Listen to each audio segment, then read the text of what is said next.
Dear students, आज हमारा topic बहुत इंटरेस्टिंग है और वो है स्पॉटिंग एरर्स। अभी हमारे पास स्पॉटिंग एरर्स ये कॉम्पिटिटिव एग्जामिनेशंस में आते हैं और बहुत से बच्चों को मुश्किलात होते हैं कि हमारे पास जो है इसमें कौन से प्रॉब्लम्स होते हैं बच्चों को। यहाँ पर एक इम्पोर्टेंट चीज़ है कि स्पॉटिंग एरर्स में बच्चे जो है पहले क्या मालूम करना चाहिए। तो आपके पास स्पॉटिंग एरर्स में पंक्चुएशन मिस्टेक हो सकता है, आपके पास सब्जेक्ट वर्ब एग्रीमेंट हो सकता है, आपके पास टेंस का हो सकता है। तो स्पॉटिंग एरर्स में आप जरा एहतियात से देखेंगे, आपके पास पेयर्ड कंजंक्शन का हो सकता है या किसी और जो पार्ट्स ऑफ स्पीच का प्रॉब्लम होगा, एडवर्ब गलत इस्तेमाल हुआ है, एडजेक्टिव गलत इस्तेमाल हुआ है, आपके पास प्रीपोजिशन गलत इस्तेमाल हुआ है, फिक्स प्रीपोजिशन चाहिए और आपके पास जो फिक्स प्रीपोजिशन है इसके बजाय कोई और चीज इस्तेमाल हुआ है। नाउ लेट्स सी, यहां पर हम देखेंगे कि हमारे पास कौन कौन से एरर है। Now number 1, meeting will take place at Serena hotel, hence I am going to Serena hotel. बहुत ही सिंपल है। आपके पास यहां पर देखे, आपके पास एक चीज आई है Serena hotel. Now this is noun और हम नाउन की जगह प्रोनाउन इस्तेमाल करते हैं दूसरी जगह। प्रोनाउन हमारे पास क्या होता है? A word used instead of a noun to avoid repetition. तो यहां पर अगर आप देखें, यहां पर भी इस्तेमाल हुआ है और ऑप्शन नंबर डी में दोबारा आपके पास सरीना होटल इस्तेमाल हुआ है। तो आपके पास यहां पर यह गलत होगा क्योंकि हम 2 दफा इस्तेमाल करते हैं, तो ये अच्छी बात नहीं होती और यहां पर मोनोटनी नहीं होनी चाहिए क्योंकि ह्यूमन बीइंग्स लाइक वैरायटी। तो यहां पर हमारे पास सरीना होटल की जगह I am going there to खत्म हो जाएगा, आई एम गोइंग देयर आपके पास हो जाएगा। तो यहां पर सरीना होटल की जगह देयर का लफ्ज होना चाहिए। तो ये हमारे पास एरर था ऑप्शन नंबर डी में। नेक्स्ट है, one is always conscious about how they look. बहुत इंपॉर्टेंट है और बहुत सिंपल भी है। हमारे पास है प्रोनाउन। प्रोनाउन में हम एक प्रोनाउन को पढ़ते हैं जिसको हम कहते हैं इनडेफिनिट प्रोनाउन। इनडेफिनिट प्रोनाउन हमारे पास क्या होता है? हमारे पास those pronouns which refer to things in a general way, not in a particular way। और हमारे पास indefinite कौन कौन से है? one, someone, anyone, no one, somebody, anybody, nobody, etc। यहां पर अगर आप देखें तो हमारे पास one इस्तेमाल हुआ है and it is singular, तो यहां पर हमारे पास कुछ मसला नहीं है, ये ठीक है हमारे पास। अभी हमारे पास इसके बाद हमारे पास एडवर्ब ऑफ फ्रीक्वेंसी इस्तेमाल हुआ है, इसमें भी कुछ मसला नहीं है। कॉन्शियस अबाउट, ये भी ठीक है। एक रूल है कि जब आपके पास वन इस्तेमाल हो, one has to do one's own work, तो वन के बाद आपके पास दूसरा जो प्रोनाउन दोबारा इस्तेमाल होगा तो वो वन ही होना चाहिए। हम यहां पर दे इस्तेमाल नहीं करेंगे, तो यहां पर हमारे पास ऑप्शन नंबर डी में मिस्टेक है। MCQ number 3, I went there because I wanted to. यहां पर अगर आप देखें तो हमारे पास यहां पर पास्ट इस्तेमाल हुआ है और यहां पर भी पास्ट इस्तेमाल हुआ है, no problem. I went there because I wanted to, तो यहां पर पहला जो क्लास है वो इंडिपेंडेंट है और दूसरा क्लास आपके पास डिपेंडेंट है। इस पर मैंने एक वीडियो बनाई भी थी कि इंडिपेंडेंट क्लास हमारे पास सब्जेक्ट और verb and it conveys full meaning. Dependent class subject और वर्ब होता है but it does not convey full meaning. और डिपेंडेंट क्लास की शुरुआत सबऑर्डिनेटिंग कंजंक्शन से शुरू होती है।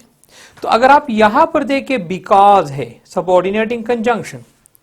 यहां पर पॉइंट याद रखें कि हमारे पास यहां पर कोई भी पंक्चुएशन मार्क नहीं लगेगा और यहां पर इस्तेमाल हुआ है सेमीकोलन। अगर हम बिकॉज को हटा देते हैं तो फिर हमारे पास क्या होगा, तो फिर हमारे पास ठीक होगा सेंटेंस। लेकिन आप पहले वाले को करेंगे तो आपके पास यहां पर ये नहीं होना चाहिए semicolon, I went there because I wanted to.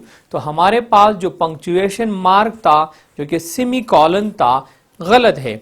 अगर आपके पास दो इंडिपेंडेंट क्लासेस होते, इंडिपेंडेंट और इंडिपेंडेंट, और आपके पास कंजंक्शन नहीं होता, तो फिर आपके पास यहां पर सेमीकोलन आप लगा सकते हैं। फॉर एग्जाम्पल डॉग्स बार्क और आपके पास सेमीकोलन, लायंस रोर, तो आपके पास क्या होगा, हमारे पास दो इंडिपेंडेंट क्लासेस को कनेक्ट करता है। तो यहां पर हमारे पास क्या होगा, यहां पर इसमें गलती है। And I already made a video on punctuation, तो उसको देख ले तो आपको जो है आइडिया आपका बहुत क्लियर हो जाएगा। नेक्स्ट एमसीक्यू है, in the forthcoming elections every man and woman must vote for the candidate of their choice। यहां पर जैसे मैंने आपको बताया कि आपके पास स्पॉटिंग द एरर में क्या हो सकता है, सब्जेक्ट को एग्रीमेंट हो सकता है, पंक्चुएशन हो सकता है, या आपके पास नाउन और उसके साथ जो प्रोनाउन है एग्रीमेंट होना चाहिए। यहां पर हमारे पास देखिए इन द फोर्थकमिंग इलेक्शंस, यहां पर कुछ मसला नहीं है। लेकिन अगर आपके पास कभी भी ईच और एवरी आ जाए तो उसके साथ वर्ब हमेशा सिंगुलर होगा। For example each of the road leads, each of the road नहीं होगा, each of the roads leads to the academy, तो इसके साथ वर्ब भी सिंगुलर होगा। फिर हमारे पास इसके साथ जो जो प्रोनाउन लगता है वो कभी भी प्लूरल नहीं होगा। तो यहां पर देखिए जैसे हमने ये देखा यहां पर प्रोनाउन आया तो ये हमारे पास गलत होगा, तो हमारे पास यहां पर क्या होगा, देयर नहीं होना चाहिए। नेक्स्ट हमारे पास है, if one has to decide about the choice of career you should choose that option which is really beneficial. अभी यहां पर देखिए एज आई ऑलरेडी डिस्कस्ड कि जब आपके पास वन आ जाए तो वन के बाद दूसरा प्रोनाउन दोबारा देखे कि आया वन है या नहीं है। तो स्टार्ट में यहां पर वन आया है तो यहां पर आपके पास ये गलत तस्वुर किया जाएगा और यहां पर हमारे पास क्या होना चाहिए, वन शुड चूज। तो ऑप्शन नंबर सी में मसला है, so this one is the spotting the error. Next हमारे पास है 6, he is the sort of person who I feel would be capable of making these kind of mistakes। बहुत ही simple सा है। यहां पर देखिए he is the sort of person, तो यहां पर ही के साथ is आया, कोई मसला नहीं है। the sort of person इसमें भी कोई मसला नहीं है। who I feel would be capable, यहां पर कुछ बच्चों को कंफ्यूजन होती है कि who के बाद तो हमारे पास सर वर्ब आता है, लेकिन यहां पर हमारे पास क्या आया है, यहां पर तो सब्जेक्ट आया है, और अगर सब्जेक्ट आता है तो फिर तो हम whom इस्तेमाल करते हैं, जो कि गलत आइडिया है।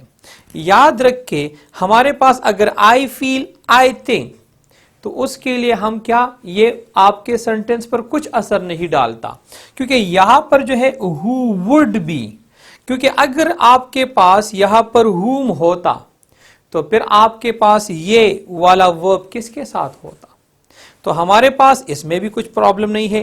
कैपेबल के साथ हम क्या लगाते हैं, ऑफ लगाते हैं, मसला नहीं है। यहां पर making these kind of mistake, यहां पर देखिए दीज अगर है तो यहां पर काइंड पर तो काइंड्स होना चाहिए, तो हमारे पास दिस काइंड हम या लगाएंगे या दीज काइंड्स लगाएंगे। अगर हम दीज काइंड तो दीज प्लूरल है, काइंड सिंगुलर है, तो ये हमारे पास spotting the error option number D में है। तो या तो हम दिस काइंड लिखेंगे या दिस काइंड्स ऑफ मिस्टेक होगा। नेक्स्ट हमारे पास है, all aspiring artist must struggle by the conflict between faith in their own talent and knowledge. बहुत ही सिंपल सा है। आप लोगों ने प्रीपोजिशन पढ़ा होगा।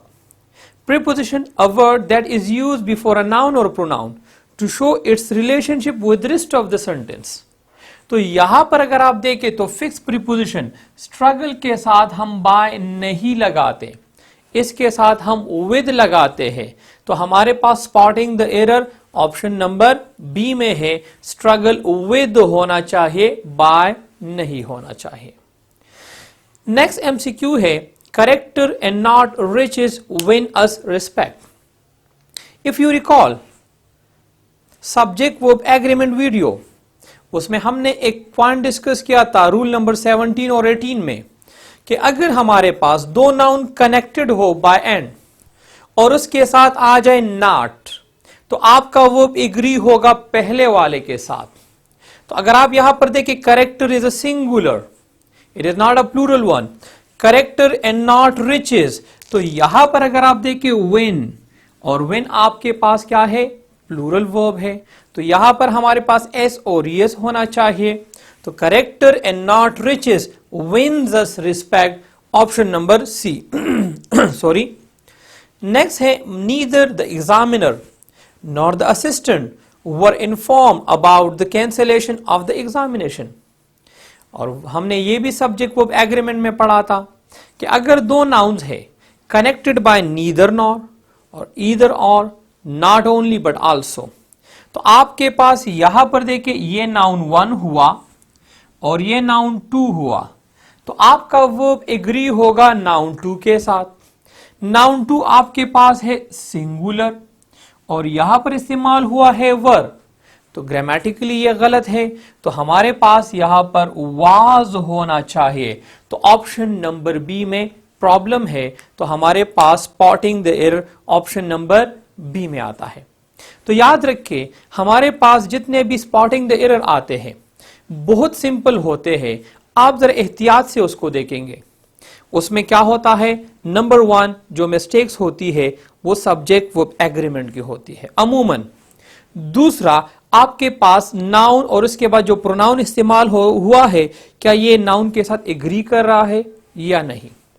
नंबर 3, आपके पास जो इस्तेमाल होता है, आया आपके पास जो पेयर्ड कंजंक्शन है वो ठीक इस्तेमाल हुए हैं या नहीं। फॉर एग्जाम्पल स्कार्सली या हार्डली के बाद व्हेन इस्तेमाल हुआ है, सो के साथ दैट इस्तेमाल हुआ है या नहीं हुआ है। तो स्पॉटिंग द एरर इतना मुश्किल नहीं है। फिर आप पंक्चुएशन को भी देखेंगे कि आया कोई पंक्चुएशन मार्क सही इस्तेमाल हुआ है या गलत इस्तेमाल हुआ है। तो आप इन चीजों को देखेंगे तो स्पॉटिंग द एरर बहुत ही आपके लिए आसान होगा। नेक्स्ट वीडियो में अगेन हम स्पॉटिंग द एरर को और ज्यादा डिस्कस करेंगे और सब्जेक्ट वर्ब एग्रीमेंट को भी डिस्कस करेंगे। Thank you.